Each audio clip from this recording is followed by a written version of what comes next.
This is News Today with WDW News Today. I'm Tom Corliss of WDWNT.com. Please like this video, subscribe, and hit the notifications bell to make sure you never miss the latest from all of the Disney theme parks around the world. I got to give a real quick shout out. A couple weeks ago, someone sent this really cool thing. This is the intergalactic box truck, which those of you who have seen our coverage or been to the Star Wars Galactic Star Cruiser may have seen something for legal reasons that is only similar to this. But our friend at, Joshua's Toy Box made this. It was nice enough to send us one for free. And so I just want to give it a shout out because he said he was inspired by seeing us cover the story. And so I want to give it a quick shout out. There's no monetary gain to be made. I just want to make sure. He made these because he loved making them. I think he only made like 20 something of them. And there's still a couple left. They're available at dketoys.com/store. That's dketoys.com/store if you want one of these. And they're cool and fun, and it's something to remember because maybe who knows how much longer the Galactic Star Cruiser is going to last, right? So thanks, Josh, for sending this, and please go support Josh for doing something fun and cool and interesting. Anyway, here now the news for December 7th, 2022. A new update is coming to the Disney Genie Plus to improve usability. Guests will soon be able to modify Lightning Lane selections without canceling and rebooking them. The new function will allow users to search for other available Lightning Lane attractions or arrival times and swap them, which will reduce the number of steps it takes to change a Lightning Lane reservation. Genie Plus, of course, is an add-on service for your Walt Disney World visit that costs roughly $15 to $30 per person per day. The price depends on the date of your visit. It allows access to Lightning Lane queues for select attractions using a reservation system, among other features. The changes are slated to take effect in the next couple of weeks for both the My Disney Experience app at Walt Disney World and the Disneyland app at the Disneyland Resort. Disney relies heavily on volunteers to make each of their Run Disney Marathon events go smoothly. And in exchange for their time, Disney used to give these volunteers a complimentary full-day theme park ticket as a thank you. However, after this year's Disney Wine and Dine Half Marathon weekend without notice, volunteers received only a half-day ticket. Quote, over and over you hear the announcements, thank you, volunteers. We couldn't do it without you. We depend on our volunteers, said Michelle Stone, a volunteer with Run Disney events for more than 7 years. And then they went and changed the ticket without anybody knowing. So that was just like, we only half appreciate you now. In the past, Disney would mail out full-day tickets to each volunteer within 60 days after the conclusion of a race. However, this time they were handing them out as they were leaving the event, and each ticket stated that it was not valid until after 1 p.m. Most volunteers enjoy giving their time to help out during the event and consider receiving a complimentary ticket as a nice bonus. Some volunteers asked about the change in the ticket and were told they would be half-day tickets going forward. Volunteers lend their help with every key moment of a race weekend, from race bib pickup at the Health and Fitness Expo to race day operations. The Run Disney website says that the volunteers at a Run Disney event play an important role in the runner race journey, and they give motivation to the runners to keep pushing through the remainder of the race. They also will provide any number of other assistance, from manning the water stops along the course to awarding finishers with their medal, all with a friendly face at each moment. Volunteers can work over 8 hours on a race day, with each race requiring more than 1,000 volunteers. Given that Run Disney races are, by the way, for profit, and a lot of profit at that, some feel that expecting guests to support the event for free feels exploitative. The tickets were a bomb to that. I think this is the most disgusting thing they have done, period. I think this is worse than charging for parking, because you literally gave them something that in the end cost you nothing for an event in which, let's face it, Run Disney is a tremendous profit center. They continue to raise those costs. And with the volunteers, the cost of a Run Disney race on Disney's side is not very expensive. They make a lot of profit. So this is, in my book, unacceptable. I know they use the word volunteer, but a lot of people volunteered being like, oh, it's fun to help, but also in the end, at least I get a park ticket for a day out of it, right? It's pretty gross. It's pretty gross. The fleet of ECV electric wheelchairs has received a refresh at Walt Disney World with a sleek new blue look.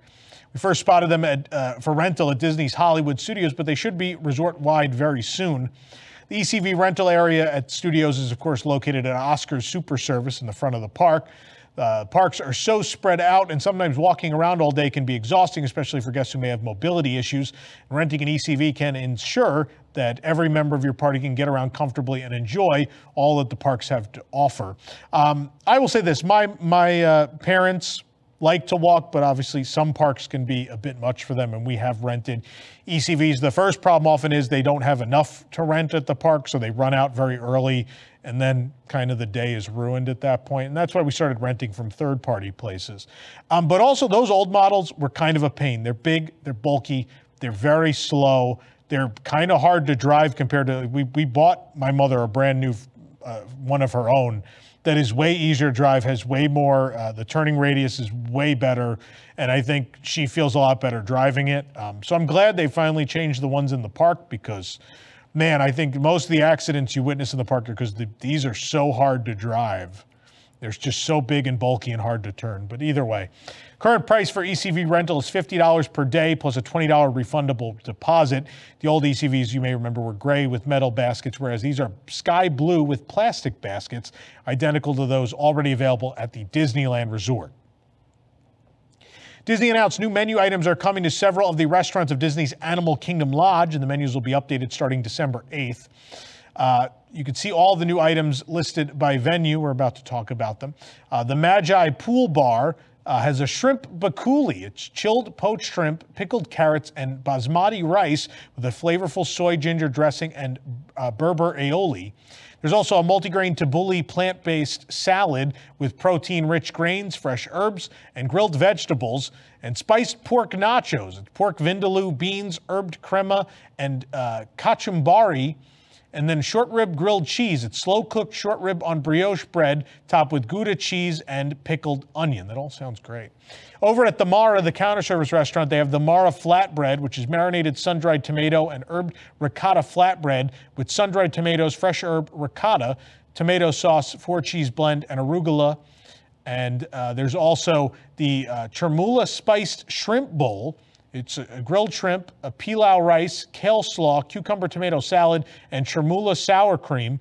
Oak grilled chicken bowl with marinated chicken thighs slow roasted over the oak-fired spit. A South African vegetable bowl. It's plant-based. It's curried vegetable stew, pilau rice, kale slaw, dried fruit achar. I think that's what that is. I've never seen that before. And avocado tahini sauce. Meanwhile, over at Jiko, the cooking place, there's sweet potato groundnut soup. It's spiced groundnuts, finger lime, pickled red chilies, and sorrel. And they'll also have the Way of Water cocktail celebrating the upcoming Avatar sequel, which will be available at Boma, Sanaa, and Victoria Falls Lounge beginning December 16th. It's a blend of African Star rum, Bacardi raspberry rum, Bull's Blue Curacao, and lemonade garnished with a glowing lotus flower and mint. You may recognize that floating lotus from Rivers of Light. That's what that glow cube was made for. Kids, look it up. God. But by the way, in case anyone's never told you, and I know I always say this all the time, the best food and beverage team at any Disney resort on earth is Animal Kingdom Lodge. So whether you're eating at Boma, Jiko, the Mara, the Pool Bar, Sanaa, wherever, they're all amazing. If you've never been, please go try them. My favorite places to eat. Meanwhile, the Tree of Life at Disney's Animal Kingdom theme park may be getting a new sequence as part of the projection show Tree of Life Awakenings in a few weeks. It's believed that the new projection sequences, which will be incorporated into the present show, will coincide with the release of James Cameron's Avatar: The Way of Water, a follow-up to the 2009 film. Currently, the Tree of Life Awakenings Holiday Edition is running at the park. It occurs approximately every 10 minutes until park close. Each show is approximately 3 minutes long. The rumor is that the Tree of Life show that has an Avatar segment already will be updated, but it's all just rumor at this point. There may be a sequence in something else. It may be an added sequence. We don't really know yet. So we'll just wait and see. We assume it will debut with the film. That's usually what they do when a new movie comes out. Back in the day, at least, they used to update the projection show at studios and celebrate the magic and a whole bunch of other stuff. Used to get updated in a similar fashion. So we'll see what happens. We'll keep you in the loop. This program is brought to you by our official travel agent sponsor, The Vacationeer, the engineers of your next magical vacation. Sit back and let their team of vacation planning experts craft your family's next magical Disney trip. And the best part is their services are free. Visit wdwnt.travel for details. Disney Cruise Line has announced the destinations for early 2024 itineraries, which will be available to book beginning December 15th. Sailings will depart from Port Canaveral and Miami in Florida, as well as Texas, Louisiana, and California. So they wrote from southern Florida here, by the way. I've never heard anyone use the term southern Florida, usually South Florida. Southern California, I've heard, sure, never southern Florida. But either way, the Disney Dream will begin in early 2024 with an assortment of 3- and 4-night getaways to the Bahamas and 5-night vacations to the Western Caribbean, all of which will feature classic Disney Cruise Line experiences such as Broadway-style shows, dining, character encounters, and fireworks at sea. These cruises will depart from the upcoming Port Everglades in Fort Lauderdale. And all sailings from Florida will include a stop at Castaway Cay, a private island reserved exclusively for Disney Cruise Line guests in the Bahamas.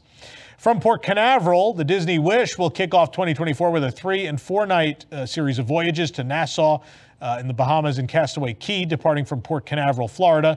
Disney Cruise Line's home port, located just 1 hour away from Walt Disney World in Orlando.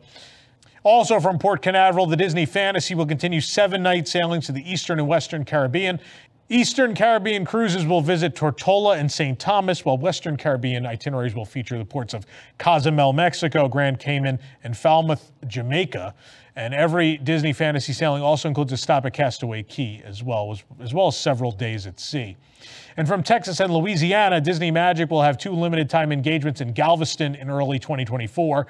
After ringing in the new year from the Lone Star State, the ship will embark on Caribbean adventures ranging in length from 4 to 6 nights through the end of January. And upon returning for another month-long stint between March and April, the ship will sail cruises ranging from 4 to 7 nights to the Western Caribbean during spring break. New Orleans will welcome the Disney Magic back for a second consecutive year in February 2024 with 4-, 5-, and 7-night cruises to the Caribbean. And from California, after returning from its inaugural season in Australia and New Zealand, the Disney Wonder will arrive in San Diego in March 2024 for 3- to 7-night voyages to Mexico, including the Baja Peninsula. And known for its vibrant culture, stunning beaches, and saltwater adventures, your family can visit some of Mexico's most prized destinations, including Cabo San Lucas, Puerto Vallarta, Mazatlan, and Ensenada, along with stops to the inviting shores of Catalina Island off the California coast. Bookings open on December 15th for the general public, but select affinity groups will have early access. Platinum Castaway members Golden Oak and Club 33 get access starting Monday, December 12th. Gold Castaway Club Tuesday, December 13th. Silver Disney Vacation Club and Adventures Insiders on Wednesday, December 14th. Everyone else, again, December 15th. On Disneyland Paris's official Twitter page, the park announced that the Italy-based coffee brand Lavazza is now one of their official partners. They will feature Lavazza Group-owned Lavazza and Carte Noire beverages.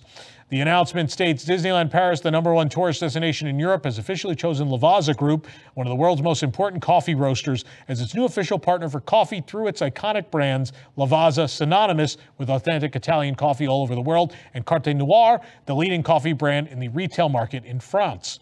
Lavazza products and services will be available across the entire resort. Starbucks locations will remain.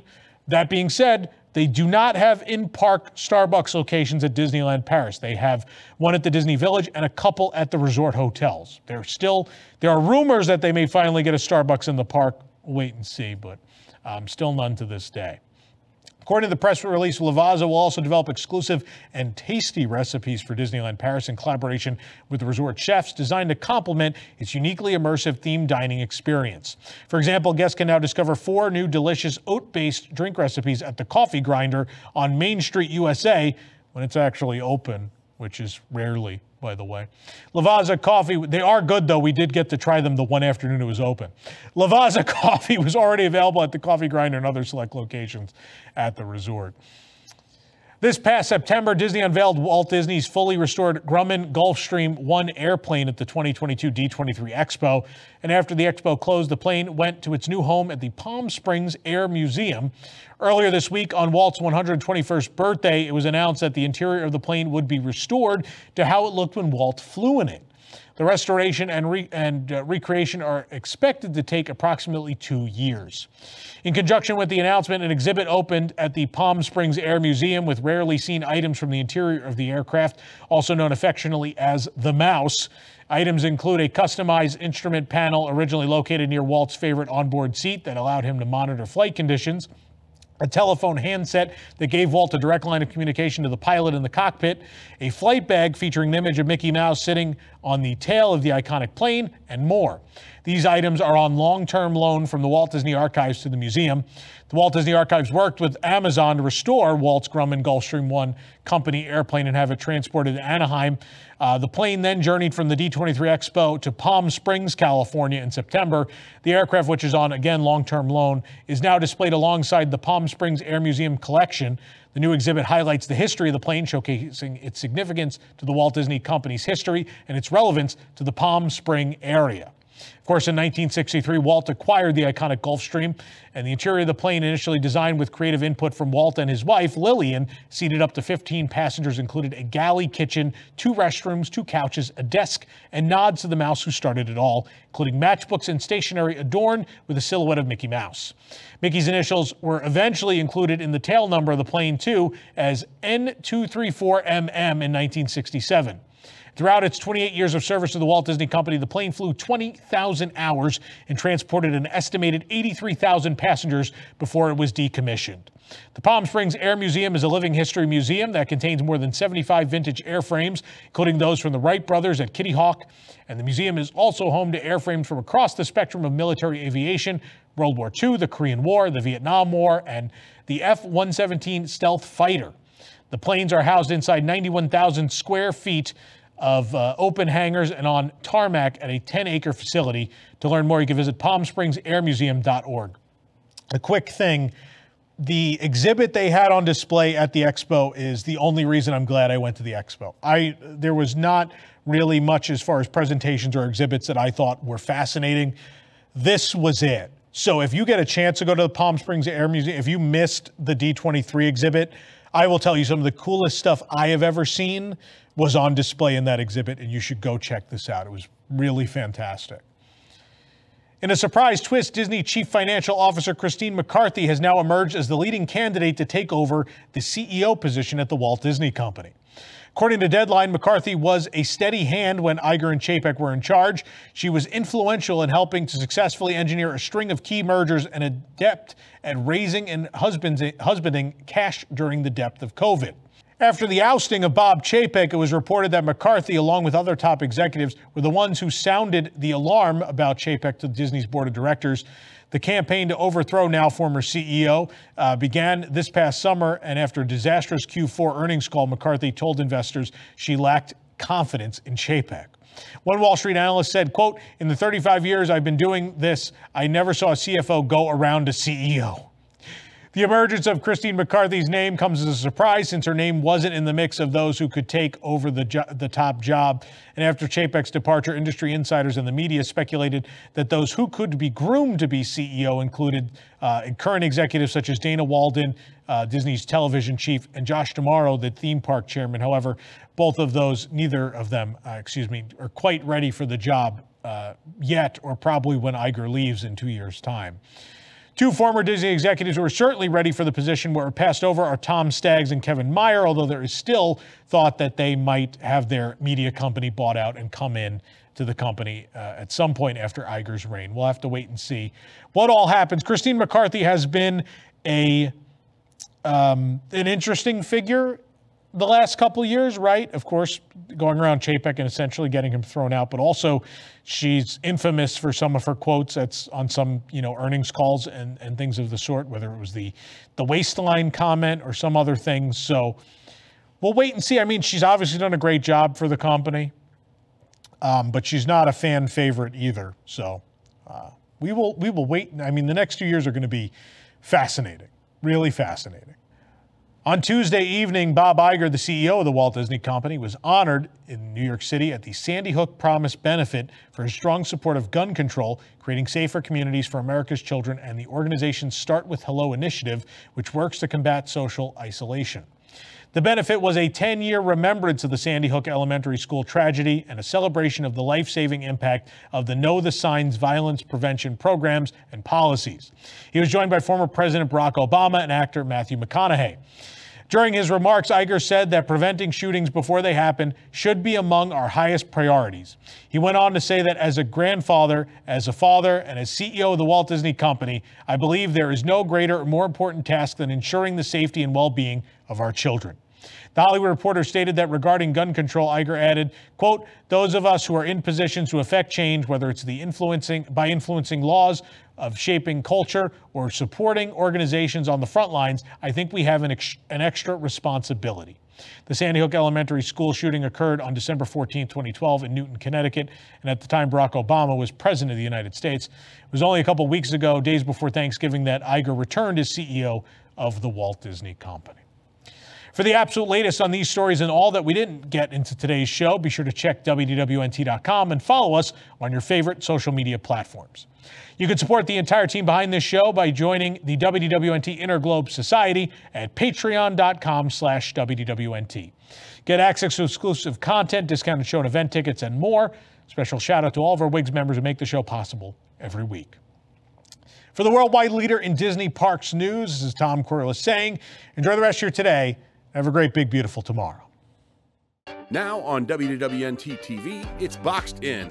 Boxed In is a casually chaotic show featuring WDWNT personalities Eric Morton and Jill Diffendahl, unboxing Disney merchandise and viewer packages, along with a few friends and a bossy little Pomeranian. So smash that like button, subscribe and comment, and keep up with the new Disney merchandise releases, seasonal releases, festival merchandise, limited edition merchandise, wishables, pins, and more.